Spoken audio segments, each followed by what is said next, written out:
U.S. authorities are grappling with the growing number of migrant children. How undocumented students fare in the education system. And how immigration laws help those in the Bay Area. Update News starts now.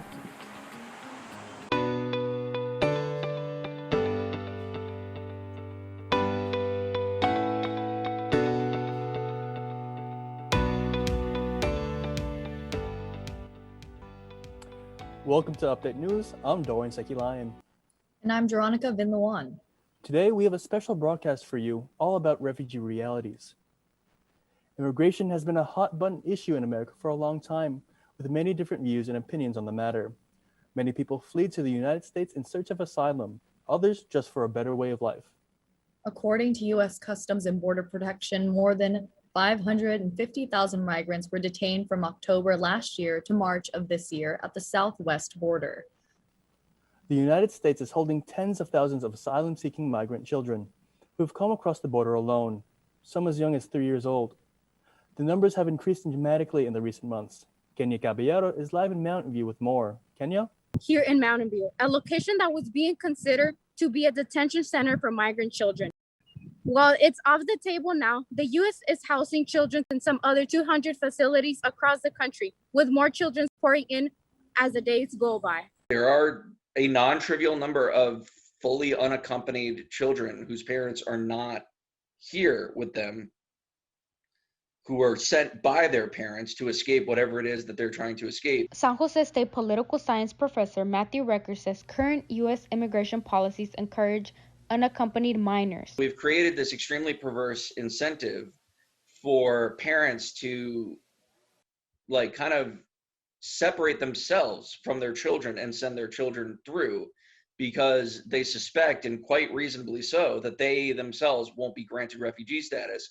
But if their children come through alone, they might. The idea of using the apartments at Moffett Field, where summer interns are housed, was shot down almost as soon as it was suggested following protests. But U.S. Congresswoman Zoe Lofgren, who chairs the subcommittee on immigration and citizenship, says many people here want to help immigrant children. People called my office wondering how could they help? Could they provide toys?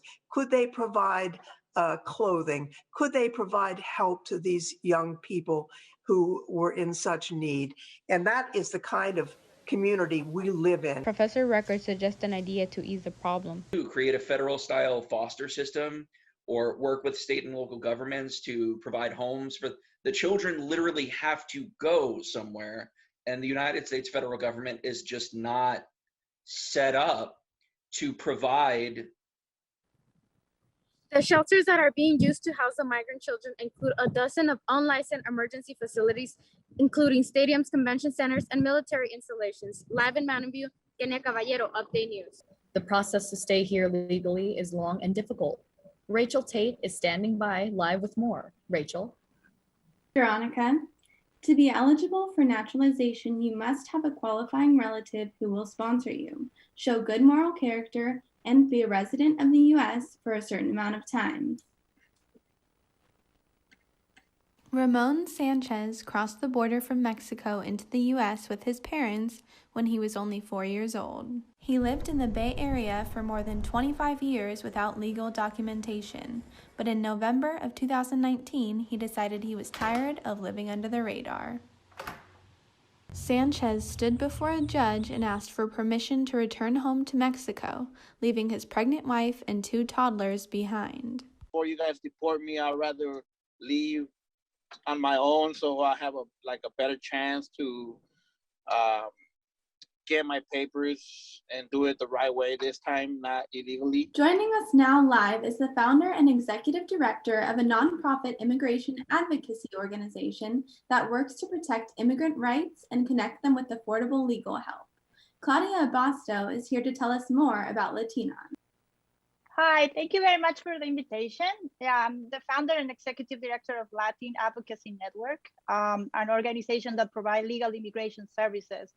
And the main goal that we found with our clients is that all of them, they want to be legal in this country, even though they came many years ago and they are undocumented. That's the majority of the cases. And I would say that we receive a lot of asylum petitions, people escaping from violence from their countries. A lot of victims of crimes. Unfortunately, there is a high level of domestic violence in the area, and we have a lot of those cases. But we are partnered with other organizations, and we're able to help not only with legal services, but also with shelters and food, and provide protection for their kids when victims of domestic violence escape from their houses and they have nowhere to stay. Have you noticed a rise in deportation cases since COVID? I would say more than since COVID. It's like for the last 4 or 5 years, we experience a high level of deportation cases. And even though this government has a new policy and has priorities of who is the people that should be in this list of deportation and start in these processes, we experience that the ICE is still targeting immigrants all around the country, and they are still detaining even people that have just misdemeanors, or you know, they don't have like any criminal record that could be affected in any way. We still see that, and the increase is I would say in COVID probably was a little bit different, but for the last 5 years, it definitely increased. Before that, it was different. Thank you for joining us. Claudia Avasto with Latino Nonprofit Immigration Advocacy Organization. The basic structure of immigration law hasn't changed since 1965. Even so, the law is confusing. Lawyers can help immigrants navigate the system. Mickey Adams is live with the story. After entering the country, immigrants may find themselves in legal trouble, and they might make their way to a law office that's made just for them, such as the Asian Law Alliance. Dorothy Huang is a supervising attorney at ALA who has worked in immigration cases across the spectrum. Affirmative cases, where she helps people apply for documentation, usually consist of background checks and consultation. Defensive cases are treated more like criminal cases in how she approaches them. The government charges them. They bring allegations saying, we charge you with this, this, and this. We think you are deportable because of A, B, and C. Our job is then to say, no, this person is not deportable. These cases can take years to resolve, and even if the defendant isn't detained, they might still be stuck. They may not be eligible for a work permit while waiting for their court date, leaving them in limbo. Several even give up on their cases before they're resolved, simply because they cannot survive until their court date. They've had to give up on their deportation cases, saying, look, I wish I could stay here. I'm terrified to go back, but the longer I stay here, the more likely it is that my children will starve to death before we even get to see a judge. Cases like this don't usually end well, but Huang and her team have persevered through the defeats. It's just endless.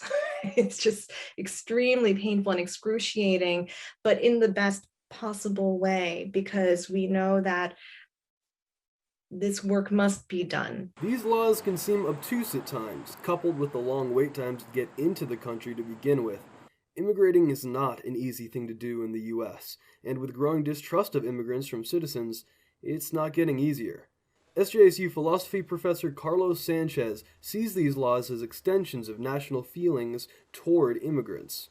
In philosophy, we call the immigrant the other.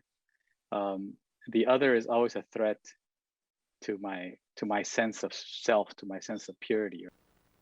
Agencies like the Asian Law Alliance will help immigrants to navigate the new rules and will continue to defend them and their rights. Live in San Jose, Mickey Adams, Update News. Marrying an American citizen doesn't guarantee citizenship to the spouse. Story coming up next. How years of separation and generational differences affect immigrant families. More on that coming up.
America is home to more immigrants than any other country.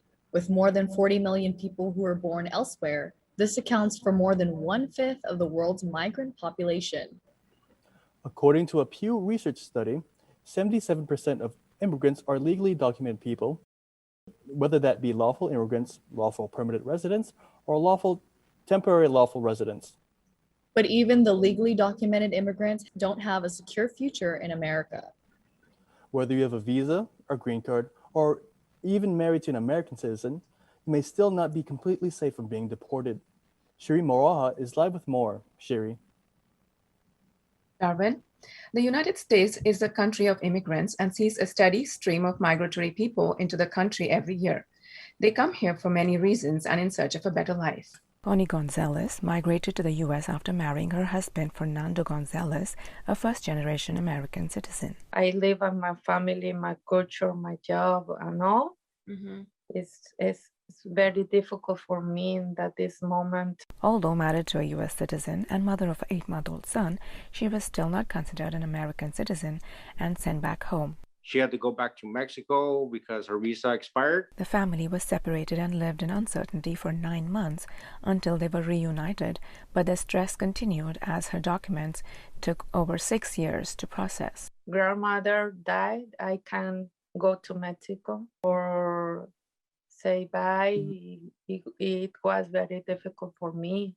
Gonzalez couldn't visit her family during the documentation period. I am in process of my documents. He only crying and depressed. I don't know what happened. Connie Gonzalez struggled for years adjusting in her new country. She wasn't like adjusting. It was like a culture shock for her because of the language. She didn't speak any English. Although rife with challenges, Connie's story has a happy ending because she took the legal path and got her citizenship.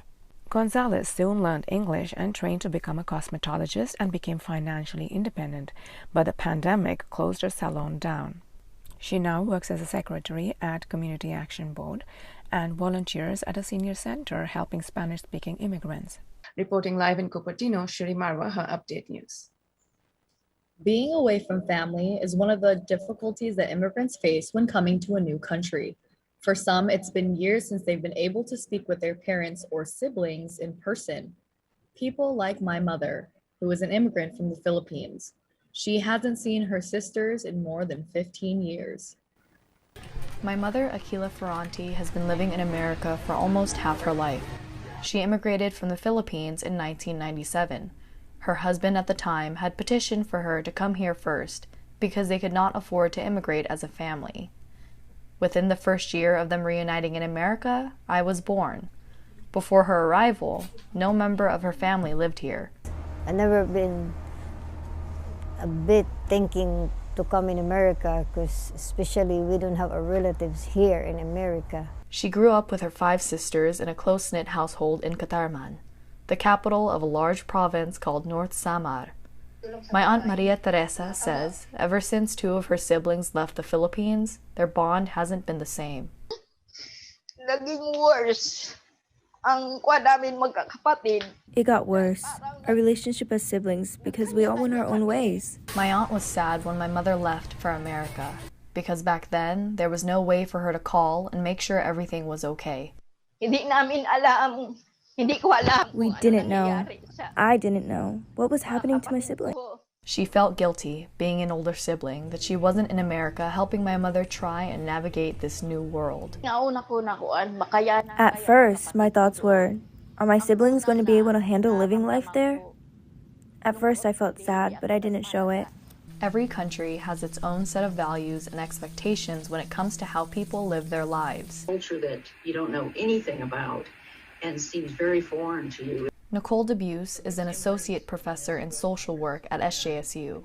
She says the amount of trauma and stress that immigrants experience varies depending on their situations. So the more stark the differences are in the countries with little preparation, the harder that transition is. My mother had to learn to adapt quickly to the lifestyle in America. In the early years, she lived with discomfort and uncertainty. When my mother thinks back on her life, she says that she would prefer to have stayed in the Philippines.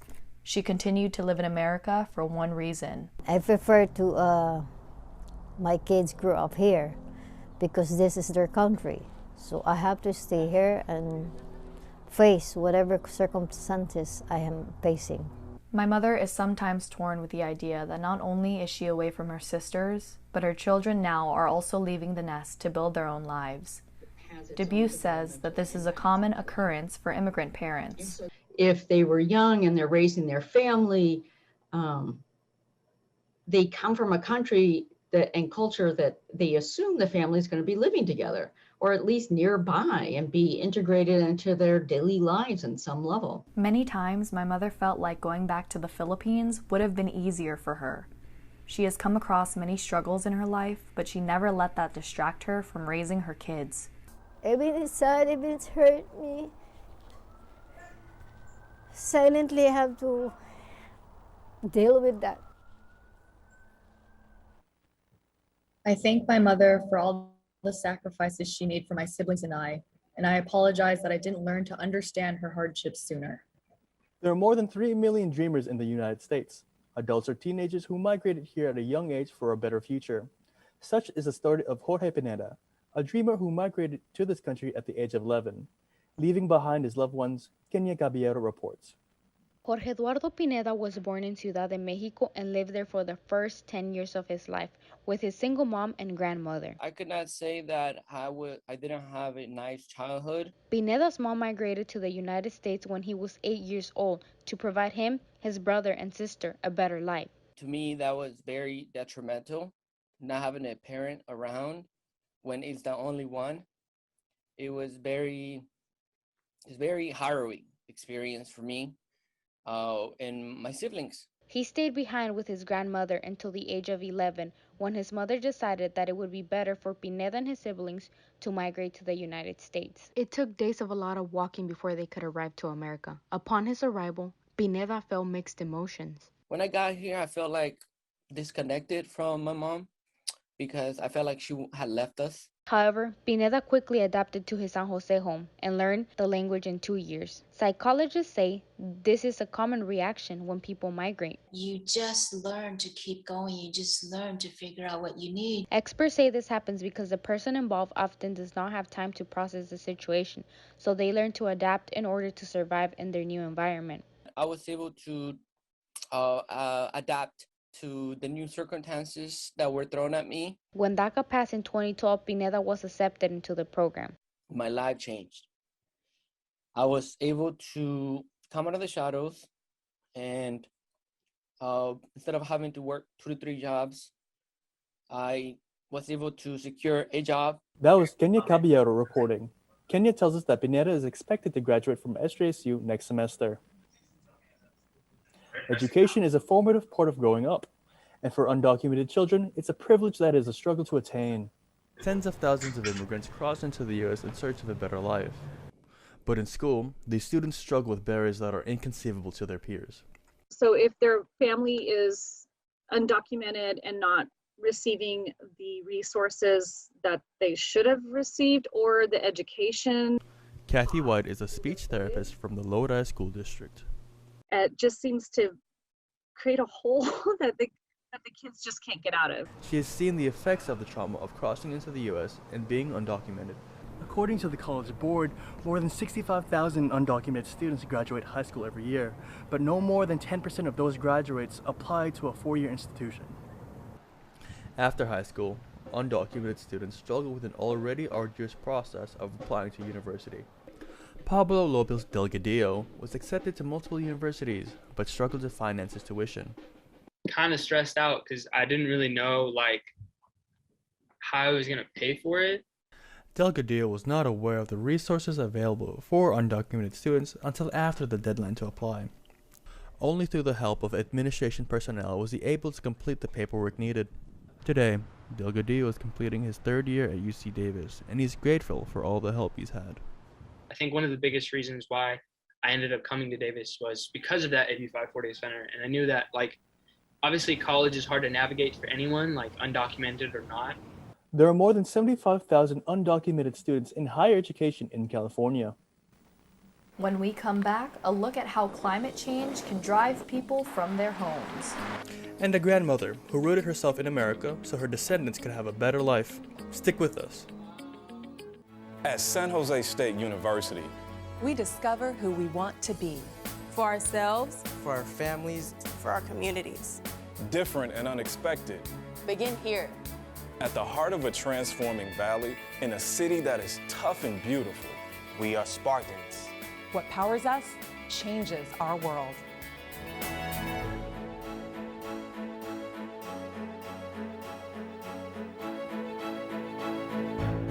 Climate change has always had an impact on mass amounts of people migrating from one place to another.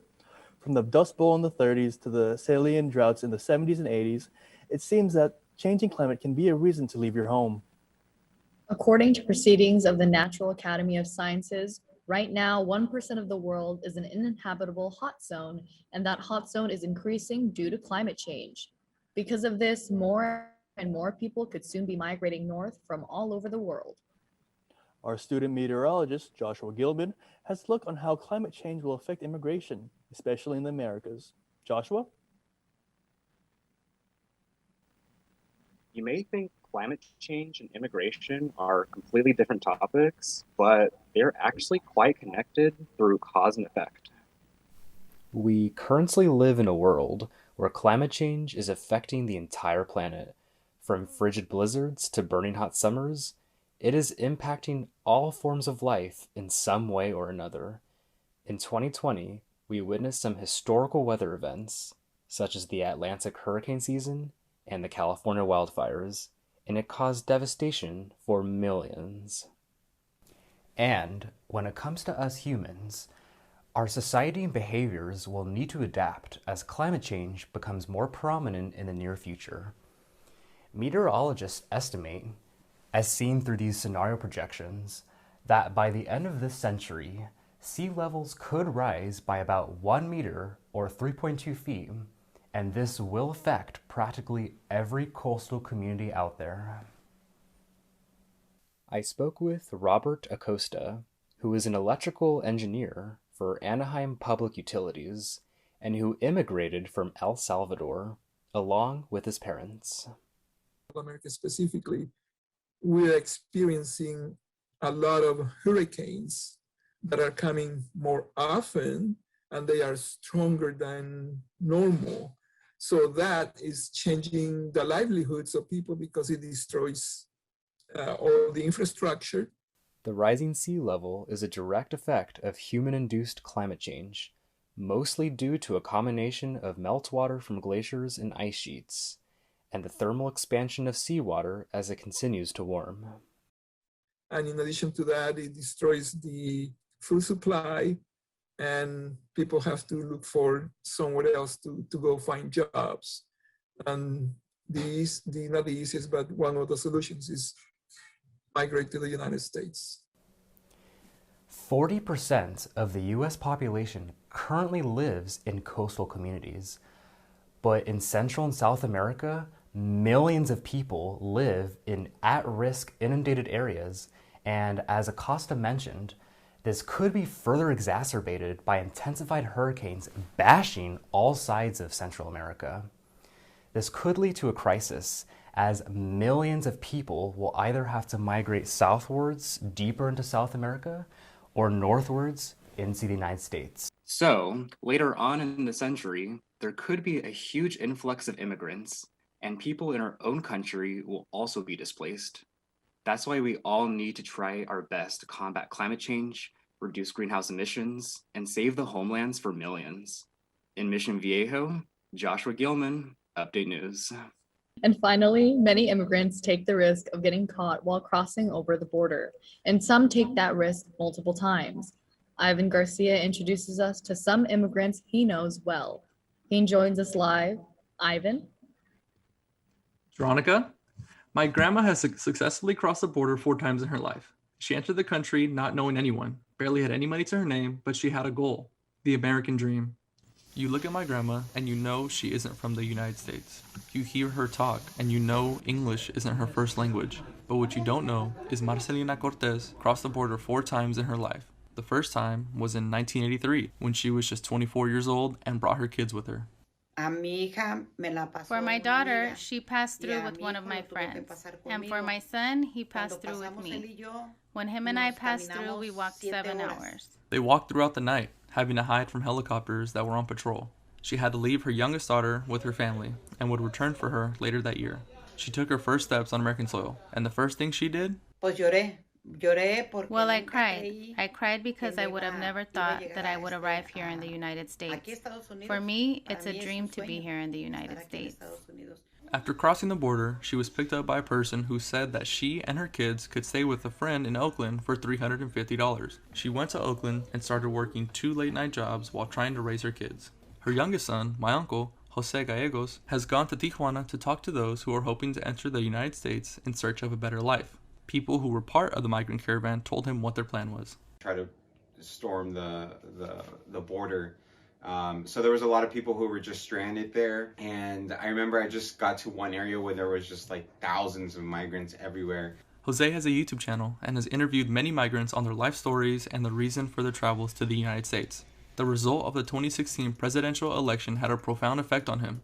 After hearing what former President Trump was saying about Mexicans, Jose decided to take action. That all was almost like motivating for me, like, oh, now it's time for you to get your together and to really expose what's going on. He was lucky enough to be born in the United States, unlike his older siblings. He grew up seeing what struggles his mom had to endure, and it motivates him. My drive, like why I wake up every day to feel that I have a purpose and that I feel lucky. So there's also like the pro and con of it. While my grandma lived in Oakland, one of her roommates worked at a bar and told her about the opportunity to buy it. So, my grandma called her brother in Mexico for some money and purchased what is known today as El Camino Real in Niles, California.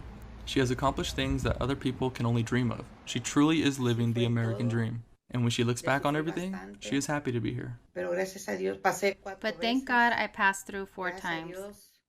Thank God, God was with me. It went really well. In parts, economically, I suffered greatly. But I'm here with my kids. I have my grandkids. My whole family is here.